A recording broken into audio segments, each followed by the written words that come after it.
According to new research from Amazon Ads and Skift, 97% of travelers will take a leisure trip in the next year. These customers are looking for more than a deal. They're looking for a new experience. Travelers discover destinations through entertainment, recommendations, and everyday moments, with 1 in 4 finding their next destination while streaming shows and movies. That's where Amazon Ads comes in. Amazon Ads Solutions empowers advertisers to engage travelers across Prime Video, Twitch, and shopping channels with personalized messaging that inspires and converts. Ready to transform your travel marketing? Visit advertising.amazon.com to learn more.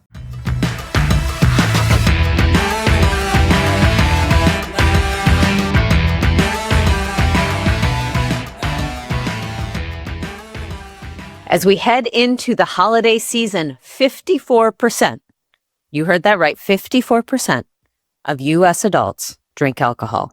That is the lowest number in 90 years, according to Gallup polling. And it's also the topic of one of our Skift's 2026 Megatrends. That whole package dropped this week. Hi, everyone. Welcome to the Skift Travel Podcast. I am Sarah Kopit here with Seth Borko, as always. And this week, we are going to do a deep dive into what is happening in 2026 in the travel industry. Seth, how you doing? I'm great. How are you, Sarah? I am good. Are you so relieved that Megatrends is finally out and finally live? I feel like it's this project that we work on for months, years. Yeah, months. I was going to say, it's like one of those things where it always comes out, in the winter and in December leading into the new year. But, each year, August rolls around, it's hot, we're all outside, we're at the beach, and I'm like, time to start thinking about Megatrends, everybody. So, yes, I am very relieved that it is out. I mean, it's out, it's beautiful, it's lovely, but we're only like halfway there. We've got we've got events that go on in conjunction with Megatrends. They're in New York and in London and in South Africa this year, which I'm super excited for as well. But I will be honest. I mean, it's hard to have a favorite child, but Megatrends maybe is mine. So I love working on it. I love everything about the process. So, it's the most wonderful time of the year. I think I tend to agree with you. It's like our favorite project of the year. And, I will compliment you publicly, Sarah. But I think one of the great things is you've brought a lot of fun and creativity to it. We had the Deadly Sins one year, and this year we've got tarot cards. So we're going to do a tarot, it's the Megatrends are a tarot reading of the future of travel this year. Each Megatrend has this beautifully designed card with a deck. And the themes are good too. And the content. I think it's good themes this year. Yeah. Also, I mean, we happen to be living in, frankly, extraordinary times.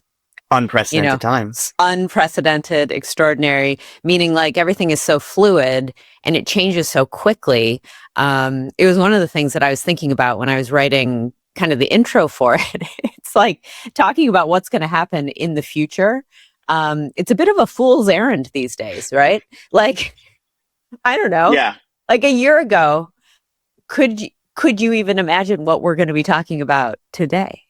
Yeah. Yeah.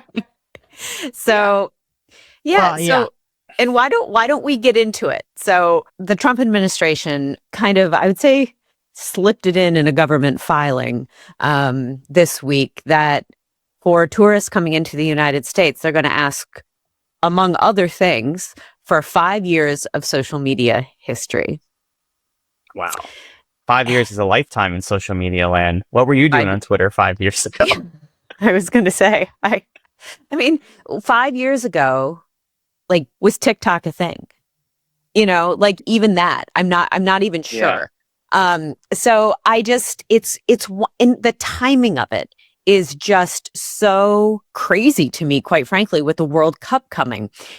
I've gotten so many messages on social media, DMs from just, people in the industry, travelers, just abroad who have told me almost like like they're not joking, but they're like, there is no way I'm coming to the United States now. Like they're just kind of incensed. What they've said, they put in the Federal Register, right? So what they've said is is it for visa applications or it's for immigration? They're going to inspect. Do we have any more? I mean, how will they even do that? Do we know how they're going to do it?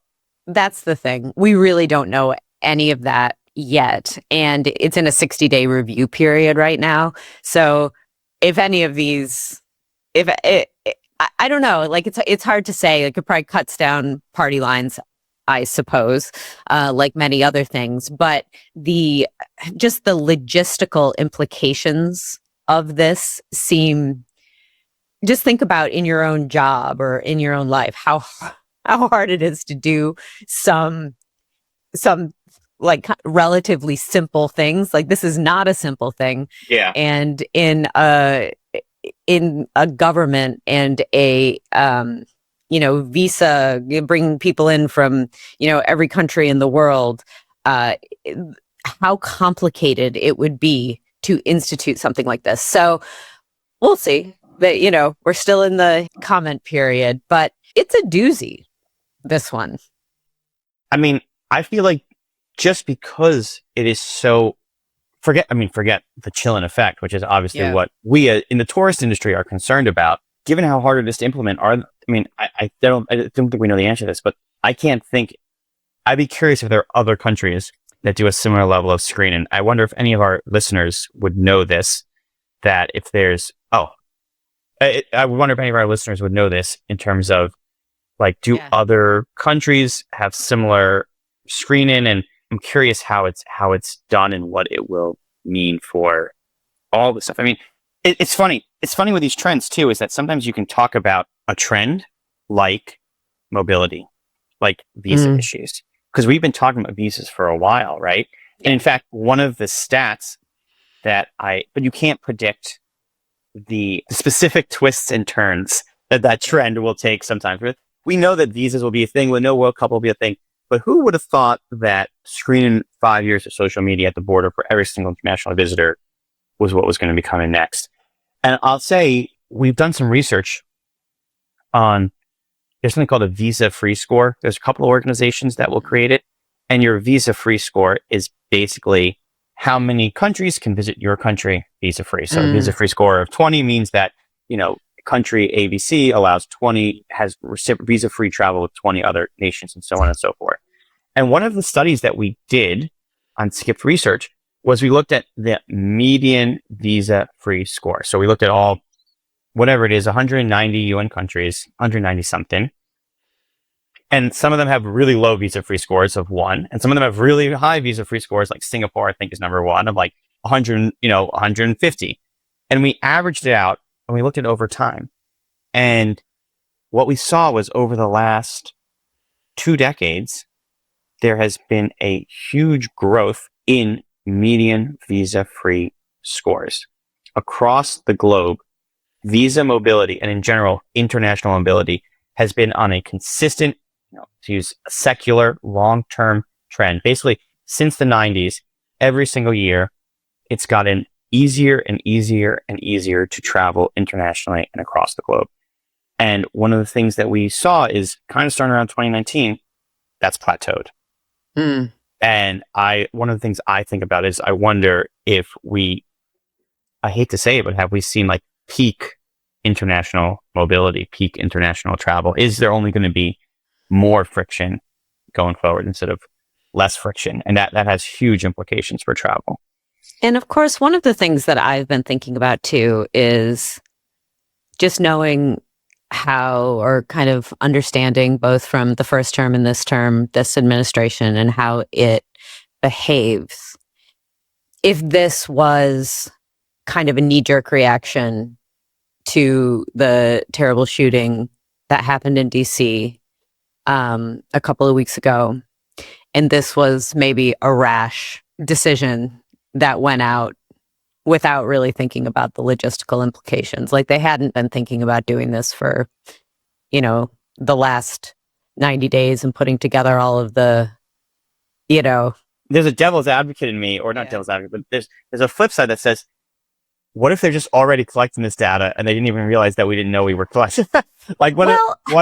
So there are a few points on this. So basically, this has always been a question on forums. Like we were talking to Gordon Smith this morning in our morning editorial meeting, who is Scottish, lives in Lisbon, and he was just in the US for our aviation forum. And so we were like peppering him with questions on the edit call this morning. So like, what exactly did you have to tell them to get into the United States? And, you know, he said that it's been this way, that they have asked for your social media handles, but it was an optional request. And so who knows what happens with that, you know, when you know, you can leave it blank. The other thing is that, you know, putting aside the private accounts that some people have, I know this because it's hard for me to see my children's TikTok. They have locked me out. We'll have another parenting podcast at some point where we can discuss like the flaws in my life. Yeah, exactly. But when you publish something or post something on social media, I mean, it's out there for everybody to see. It's not like you couldn't see it to begin with. I mean, that's the whole point, right? The chilling effect is that if they tell you they're looking at it, the idea is, of course, there's a decision to be made based on it, I guess. I don't want to downplay anything, but I do suppose if you published a book called Death to America, that would be fair game for immigration to consider. So if you publish a tweet called Death to America, that's also fair game. I suppose that's the logic. Yeah. But I think that it also has to do with trust in this administration, and also just what kind of information they will use, and what, you know, Death to America is like an easy relatively easy. But, you know, a civil liberty person might disagree with me. That's an easy black and white case for immigration. Yeah. But that's a clearer one, as opposed to just, you know, I went to the U.S. for the World Cup and the trains were dirty, which I think a lot of people are going to tweet. Will that bar you from readmission from the U.S.? That's a scary thought. Yeah. I mean, certainly, let's put it this way. It's certainly, however it will be actually implemented, it certainly does not do the World Cup organizing committee any favors as we continue to barrel like right down the tracks into what should be the largest international inbound event of this decade for the United States and for Canada and for Mexico. It certainly just is another. It does feel a bit like, you know, those old cartoons like Wile E. Coyote with a train and a giant thing of TNT. It does feel like we are headed for. Yeah. It's also an interesting metaphor you chose, because I think the tracks are being laid. Are one of the main issues for us, for the New Yorkers, like the train tracks. Yeah, the train tracks, and getting from New York City to New Jersey are one of the So it does feel like they are metaphorically laying the tracks as they drive the train, and literally the tracks in New York, New Jersey are barely laid as well, and will be no doubt be an issue. So let's talk about research this week. What do you got? Well, we have a really interesting report that we've published recently on loyalty. I think loyalty is just perhaps the most important topic for travel, and this was specifically on hotel loyalty. You know, Sarah, you want to take a guess? We've done an estimate. How much do you think globally hotels pay in distribution costs? What do you think that number is annually in dollars? I couldn't even tell you. $75 billion a year. Actually, that's probably low. That was actually a year or two ago. We should refresh that number. It's probably over $75 billion that we estimate hotels take out of their P&L and pay in distribution cost, primarily in commission, every single year. And that, to me, emphasizes why loyalty is so important, because loyalty gets customers in the door, gets them not quite for free. That's another business misconception. It gets them in the door for free. It's not free, but it is cheaper. And it gets you repeat customers. So let me give you another stat that we found in our research. 75 billion in commission costs. Loyalty, the most important way to drive those costs down. And yet we found 83% of US travelers would switch their hotel loyalty program to another one if it better matched their preferences. Effectively, your loyalty customers are actually mercenaries. They're loyalty mercenaries. That's a good headline, Seth. We should remember that. We should remember that one for an upcoming story. It's a good one. So the question is, let's see. Yeah. The question is, are brands building actual loyalty, or are they just building these complex points-driven mousetraps? And a bit of both.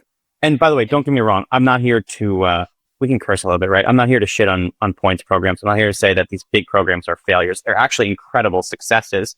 Yeah. And you want to have a huge amount of members, and you want to have hundreds of millions of members and networks all over the world and points and redemptions and earnings.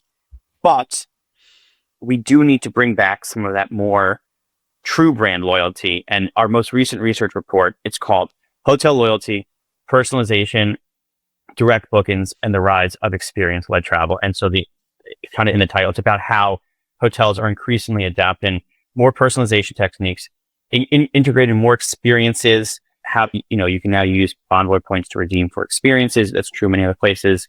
How, companies like Ennismore have disloyalty, where you get coffees and local things in destination. And then, of course, it also touches on, our obligatory mention for this podcast of AI, artificial intelligence, and how you can use that to drive better personalization, really know your customer, make them feel like actual valued loyalty members. I'm in a hotel today. You can see this is not my normal backdrop. I'm traveling. I won't name the brand, but I have actually not basic tier status with them. I checked in. Maybe I'll get an upgrade. Maybe I'll get something special. I got the lowest possible floor in the lowest possible version of my room, and I'm right across from the pool, and it smells like chlorine.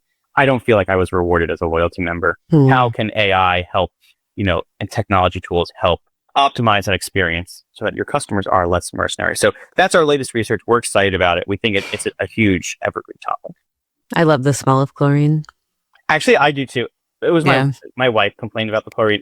My actual response to her was, I do love chlorine. Actually, I like the smell of gasoline too. Well, that's a different one, Sarah. Yeah. We'll get into markers and glue. I was going to say when we do the parenting podcast, we'll get into all of that as well. All right. So tell me so now Megatrends was kind of my baby. So I want to hear from you. Which one was your favorite? What was your favorite Megatrend? eVTOL. The eVTOL Megatrend was my favorite. I think it's such a fun topic. It's one of those ones actually, and I love the conversation we had.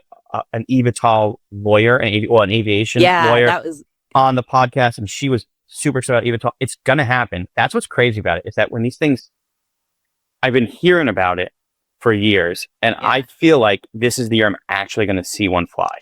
And that's awesome. I'm really excited about it. At the aviation forum that we just had, I talked to an airline pilot. She was on stage with us. She's been flying for 40 years. So she's seen a lot of stuff. And at the end of it, I asked her, well, what are you excited about? Because we talked a lot about some of the problems and the challenges in the aviation industry. And she said supersonic flight, and she said eVTOLs. And it's one of those things, again, we keep on kind of or talking about them in conjunction with Waymos, but even more than that, because cars, we see them all the time. I mean, as soon as they start going up, our whole world, like the landscape, when we walk out the door, especially in an urban environment, it's going to change. It's going to look like the Jetsons. Well, so much innovation in aviation has focused on the network itself, how they build their networks, on loyalty, which is critical, on the apps, on the check-in experience, on the digital experience, on the seats, on the airports even. There's been so much innovation around the tech and the marketing and the selling and the seats and all that stuff. And yet, the actual aircraft themselves, there's been very little innovation. And so that we're on the cusp of not just a new plane, but an entirely new category of aircraft. As someone who is a roots for travel innovation and wants innovation, and there will be disruption, by the way. But I'm incredibly excited about, and also, Sarah, we talked about this a little bit backstage. I love the design on the tarot card. It's an ornithopter from Dune, and I'm such a huge Dune fan, and I was very excited to see that Dune reference. Yeah, that was awesome. That was my favorite right out of the gate as well. But the one thing I'm concerned about eVTOLs, though, is what it's going to sound like. And the reason I say that is because I hate the sound of electric cars. So I live in Brooklyn. I live in the third floor. Like right now, for example, it's freezing cold in New York City. It's like 20 degrees, but I live in a old school brownstone with a boiler. And so all my windows are open because it's like 1,000 degrees and I can't control my heat. It's very wasteful. All you sustainability folks, yes, I know, but it's not my fault. I can't control it. And, I can hear the cars. Like when we do the podcast, I have to shut the windows. And it's not, and it's like, I don't know, maybe my ear is just, it's so used to hearing gas engine cars. I just don't even hear those anymore. But that sound of the electric cars, it's like it kind of kills my brain. And I can't imagine what it's going to be like with eVTOLs. I don't know. No, I agree. Apparently they'll be fairly quiet, but I have no idea really. I do think that some stuff does become background noise, like your boiler, for instance. This is a very New York City conversation. We won't have it for too long. But, my an old school New York City apartment just has this one giant hot pipe running right through the middle of it. And it rattles and mine clangs is right and behind makes me. If everyone can see it, like right above that plant, there it is. And that's it. It's a living thing, and it moves and it expands and it rattles and it clanks, and I just zone it out. And so I wonder if it becomes that sort of background noise when it becomes, I don't know. I mean, Sarah, Megatrends for you, and this is by the way, another topic for our parenting podcast or your parenting podcast, but choosing your favorite child. Yeah. Which one? You have all these megatrends, and where you hate to choose a favorite child. If you had to pick a favorite, do you have one that you really like? So I really like the teetotaling one, the one about alcohol that we kind of teased at the top. And the reason I like that one the most was because as we reported it out, my feeling or my sense of like what the impact would be on the travel industry was completely flipped. And that's why it was so unexpected for me. And so you were thinking, if people drink less alcohol, it's going to hurt the travel industry. And that's not what you found. That is not what we found. We found that the wellness, so it was a combination of things. One is that people who don't want to drink alcohol when they're out are perfectly happy to have a delicious mocktail and pay the exact same price, if not more sometimes, as an alcoholic beverage. So that is a boon for F&B because the ingredients are so much cheaper. I mean, the alcohol in a drink obviously is the most expensive part of it. Yeah. And I talked to this one person, I won't name names, but it's in the Megatrend. We had talked about how he runs, F&B for a very upscale high-end hotel. They have clubs or other type of things where bottle service is available. And he was saying that lately what happens is you've got people coming in and they buy a bottle to get the table. It's usually champagne. And they spend thousands of dollars on champagne to get the table. And at the end of the night, those champagne bottles are unopened. And we did a co-working, just to tell you everything about how everything works at Skift. We did a co-working. That's what this podcast is. That's what exactly. It's half travel industry. It's half Skift logistics. Exactly. So on Wednesday, we did co-working. Everybody got together. That was in New York. And I was talking to Farhim, one of our colleagues, and she was saying she went to Art Basel in Miami. And she saw it with her own eyes, the bottles not being opened. In Miami? In Miami. If it's happening in Miami, if that's the epicenter. Yep. Oh my God. And so she said when she read our Megatrend, she couldn't even believe it because she's like, I couldn't believe it when I saw it happening. So we've got it from industry people. We've got it from our colleagues in the wild too. Yeah. Our director of audio and video, Will Slicker, who's behind the scenes right now, more behind the scenes, he's talking about how he loves these athletic brewed non-alcoholic ones. So the more we talk about it, the more people come out of the woodworks and tell us, by the way. So that one, it's just, to me, it surprised me for one thing. Like I knew it was a trend, but the result of it surprised me. Yeah. And it also dovetailed so nicely with kind of what we've seen with wellness and even with luxury a little bit. It all seemed to kind of go together. Yeah. Love it when a plan comes together. Like the wellness thing, last year's trend on psychedelics and less alcohol. People wanted to feel present. Luxury being more about experiences and the really nice personalized high touch, less about just going out and getting blitz drinking $1,000 of champagne.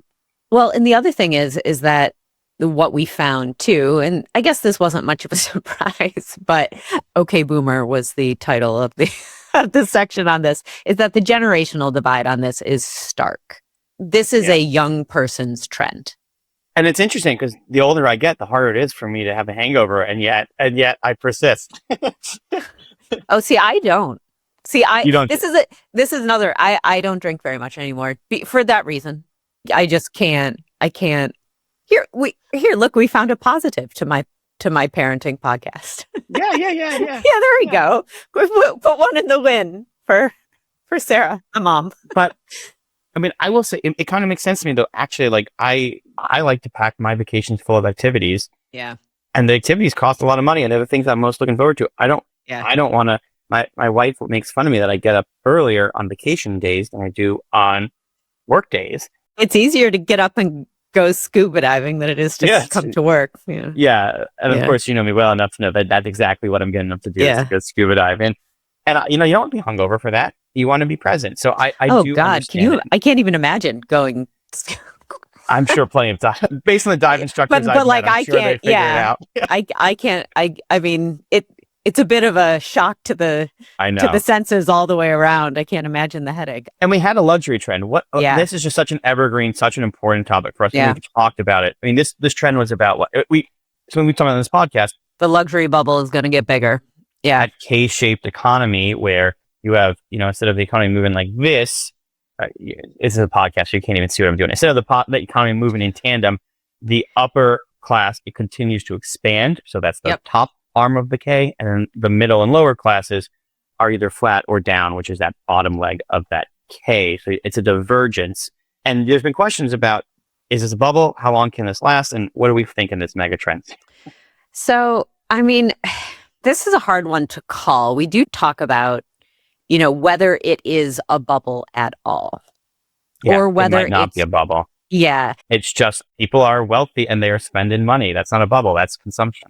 Exactly. And my just gut on it is it's not going to burst, or at least it's not going to burst in the way that like the .com bubble burst or something like that. I've been reading a whole bunch of things about how, just because I was around and working and an adult during the late 90s, it was when I first entered the workforce. Mercifully, I didn't have enough money to be a part of the, like I didn't lose anything because I didn't have anything, I was just a spectator. But I've been reading a lot about how this particular time in history, there are a lot of similarities to back then. And I see it like, to me, it looks very similar, but when you get back into the economics of it, it is quite different. And a lot of that is because, again, we'll go into AI for a moment. Back in the 90s, it was a lot of startups who were like pushing for, this internet thing, and this digital thing that we all were going to be using, where now, it's Meta, it's Google, it's, all these massive institutions where, they're not going to go under it. Like, let's just say hypothetically, the AI bubble bursts. I mean, it's not going to be a great quarter for them. They won't be smiling on their earnings report, but they're certainly not going to go out of business because if it all goes away tomorrow. Yeah. So it's kind of interesting. So basically the thesis is that the rich are getting richer. And because of that, the luxury segment and how much the travel industry is doubling down into that is going to continue. The question is whether it's a bubble or not, or whether it's going to be basically a part of the architecture. I go part of the architecture. Yeah. I agree with you that this does not strike me as bubble in terms of, to me, a bubble has to be overinflated, right? Like it's when the asset that's being inflated gets ahead of the fundamental demand. But from what I can tell, consumer demand actually consumer demand is good. It's holding up, but it's not like great. It's bouncing along, as I've heard some executives say on earnings calls. Yet luxury consumer demand is by all accounts very strong. And so this is not necessarily an example where the asset is ahead of the fundamentals.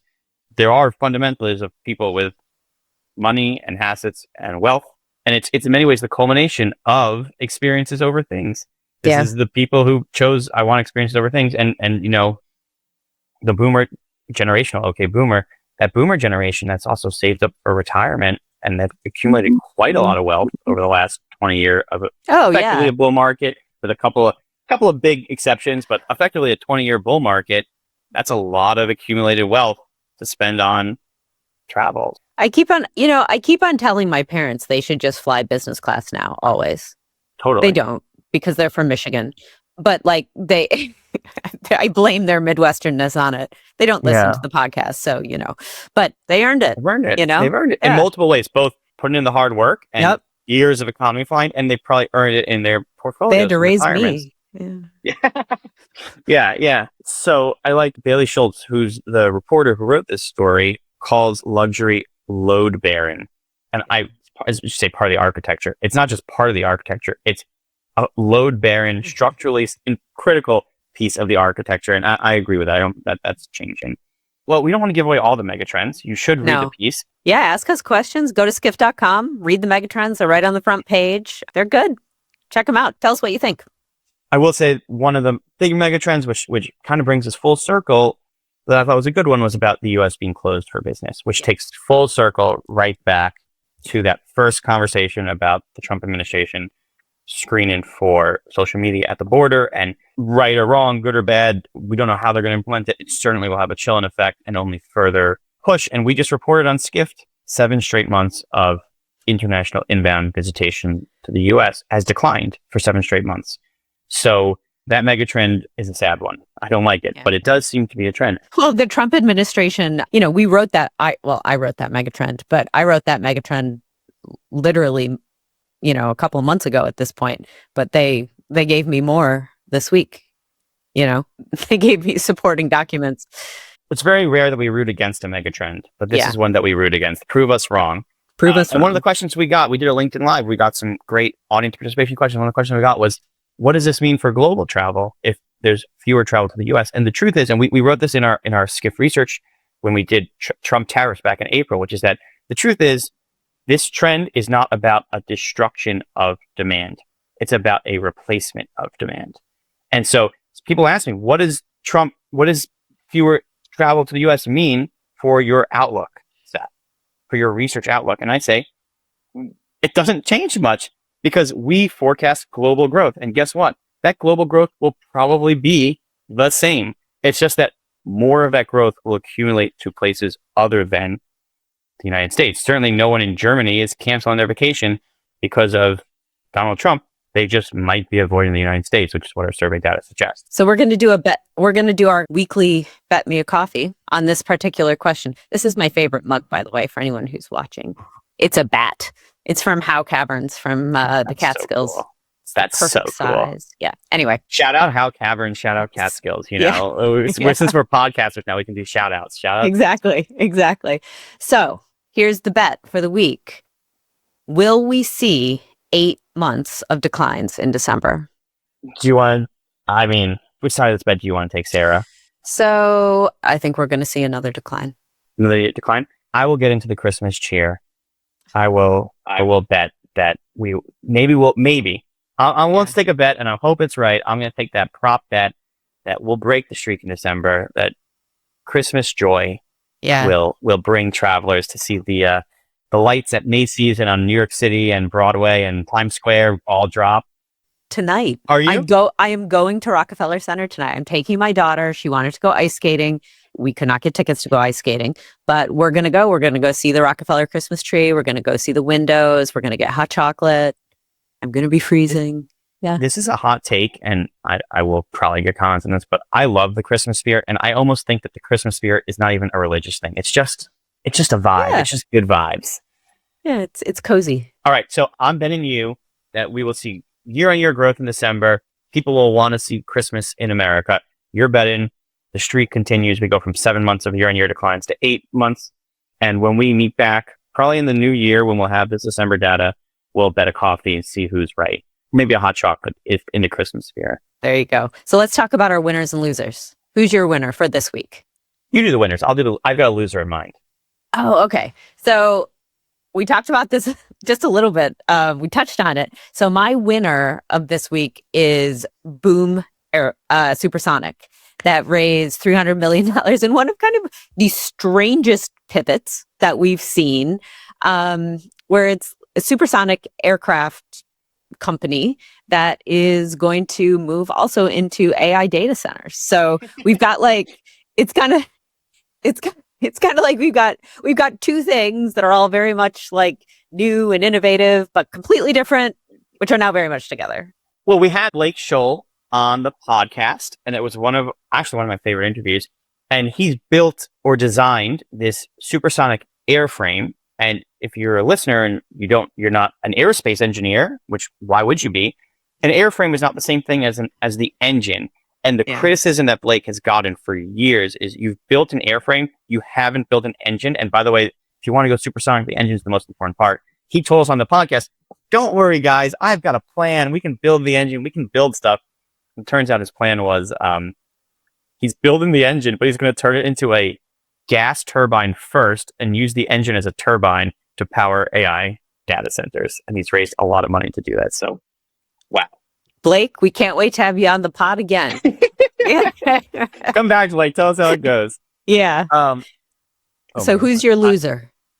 I have a loser, and my loser is, and I mean this in the nicest way, is Aruba, which is where I am going on vacation. And by the way, Skift works with the Aruba Tourism Board. They're wonderful people. But the reason why is because of all this Venezuela stuff. Yeah. It's totally out of their control, and it's totally unfair. Aruba is this beautiful island. It's where a lot of Americans go to vacation. My in-laws have a timeshare there. Shout out timeshares. Shout out Arda and those folks. But my in-laws have a timeshare there, and we go almost every year. I'm going down to Aruba, and this year, Aruba is 10 miles off the coast of Venezuela. If you didn't know better, you would think it was a part of Venezuela. And so I guess it comes back to this conversation we're having about Trump administration and tourism. It's another unintended consequence of Trump administration's actions on tourism, that they are having these serious drug enforcement operations off of the coast of Venezuela. They've just seized a tanker off the coast of Venezuela. They are threatening regime change. And, again, I try and be politically neutral here, where is Maduro a good guy? Should he be the leader of Venezuela? That's not for me to decide. I could certainly see both sides of that argument of why he maybe shouldn't be in charge of Venezuela. And yet the way that it's happening and the timing that it's happening over Christmas, that's got to suck for the Aruba Tourism Board. So you're not a loser. You have my sympathies. You have my sincere, heartfelt sympathies. For anyone who is working in Aruba, and I will be there and I will be supporting your tourism industry, and I'm excited and I feel good and I feel safe. Seth is going to spend tons of money there. Everybody, I'm going to spend so much money in Aruba to make up for it, but that's gotta suck. That's got 3 tank dives every day. Did you see the Saturday Night Lives skit last week with Pete Hegseth? Yes, I did. It's so funny. I watched it a couple of times. It's a good, that one. My 2 favorite in recent memory have been that one and the New York City mayoral debate one. Oh my God, so good. I even linked that one in the Trump Effect. that one. If you don't know what we're talking about, Trump Effect is Sarah's newsletter. You should be subscribed. Yeah. If you've made it 40 minutes, if you've made it this far, yep, you should check out the Trump Effect. I'm writing it right now. I write it on Friday afternoons. That's when we're recording this. So there you go. So Seth, I think we should sign off. And is this our last one for 2025? Well, I'm going to Aruba, so yeah. So yes. There you go. So this is our last one of 2025. So we will see you all back in 2026, wishing all of our listeners the happiest of holiday seasons. Get some rest, get some relaxation. We'll see you in the new year. Hopefully we'll see you in person at Megatrends. And we can't wait to hear from you all. Let us know how your holidays go. Let us know what you think of the Megatrends. And we'll see you next year. Thank you so much for listening. Thanks. Bye.